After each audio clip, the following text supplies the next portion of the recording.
Hello everyone, got some news for you. The Defender is actually going.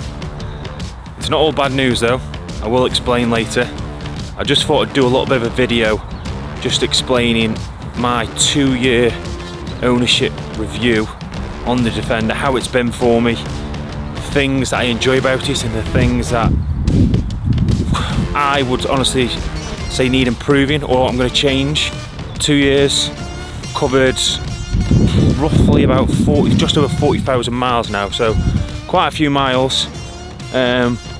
But in that time period, I'm going to jump on the main one, which everyone wants to hear, in terms of reliability. Land Rovers, they do get obviously a lot of stick for being unreliable, but it's safe to say in the 2 years of owning this, there's been one slight hiccup which happened Christmas just gone. The vehicle just shut down. It was on the motorway. I rang up obviously a recovery vehicle to come and get us, and it turned out to be an electrical component. I think obviously these newer models, because they've got that much stuff on them, these type of things which go wrong, and yeah, it was in there for a couple of weeks, and they managed to get the part, and then that was it. That's, touch wood, that's the only issue that has occurred in owning it, and it's been great. Really good, really impressed with it. It drives just beautifully. It handles the road amazingly. I will take it to do some off-roading, but nothing extreme. On my last video you did see that I went Church Stretton, and that was amazing. I'll do it more for the scenic routes. So yeah, I mean, off-road, from what I've done, great, more than capable. Driving on the road, like the driving position in this, you feel like you're king of the road. It's super comfortable to drive. It's very economical. This is actually the 250 version, and I average around about 30 to 35 mpg depending on the run I'm taking, which for such a big heavy vehicle I think is quite impressive. I really do. You've got the three options with these. You've got the 200, the 250, and I think it goes up to 300. And then there's even one, which is quicker than that. But for me, the 250 is great. I was advised the 200 wouldn't have enough guts in it, whereas the 250 is kind of that sweet spot where the MPG doesn't plummet after that. So that's the reason why I went with this one. The general grabber tyres, which I've put on the 22-inch, because these are actually 22-inch alloys.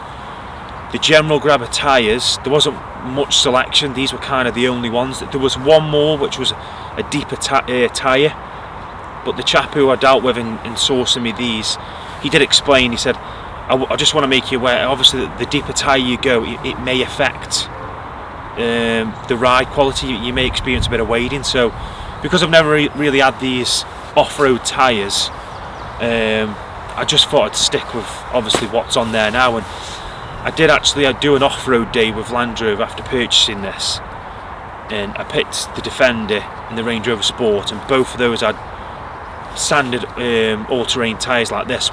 They handled all the off-roads. I think it was Tarpley Castle, I think, may have been, and the off-road capabilities of them was brilliant, so I just stuck with these. I'd say the things that I'm I wouldn't say not too happy, but I would probably have changed my decision when speccing it up is the 22-inch alloys. They're too big. If you're just using this on the roads, then great, but in terms of off-roading, it doesn't work. Obviously the more tyre you've got, the more give you've got when you're going over anything which is, I don't know, rocky, or just it's a mixture of terrain, then that is something that I wouldn't recommend. Just bear that in mind. I think the sweet spot with these is like the 20-inch alloy. That's my personal take on it anyway. I would go with the 20-inch.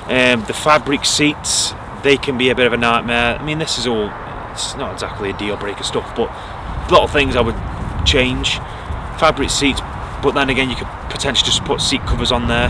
This is actually on coils, this one, so you haven't really got the off-road capability with it, unless I got it raised, but I don't really want to go to those lamps because then it's going to completely change the image of the vehicle. So this one's on coils. So obviously you haven't got much clearance. So yeah, that's pretty much it, guys. It's just a short video really, just to give you an update that the Defender's going. She will be missed. It has been a joy to drive and even to own, to be honest with you, because like I say, no issues at all. It's been fun, but I'm looking forward to this new one. Just for the off-road capability and the type of stuff that I'm going to be able to do, I would highly recommend getting one. It's a massive yes from me. I'm looking forward to the new one. Like I say, some big adjustments on this, which is going to help me with the off-road stuff, even more of a comfort of the ride. I am changing the wheels, so good things to come. And yeah, more from this guy as well. So cheers, guys. See you on the next one.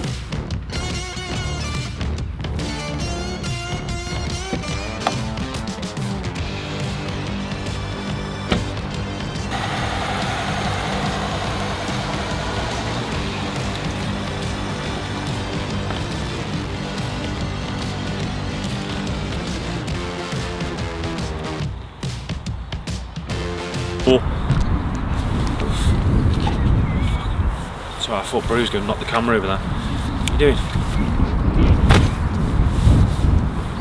Oh! Didn't like that.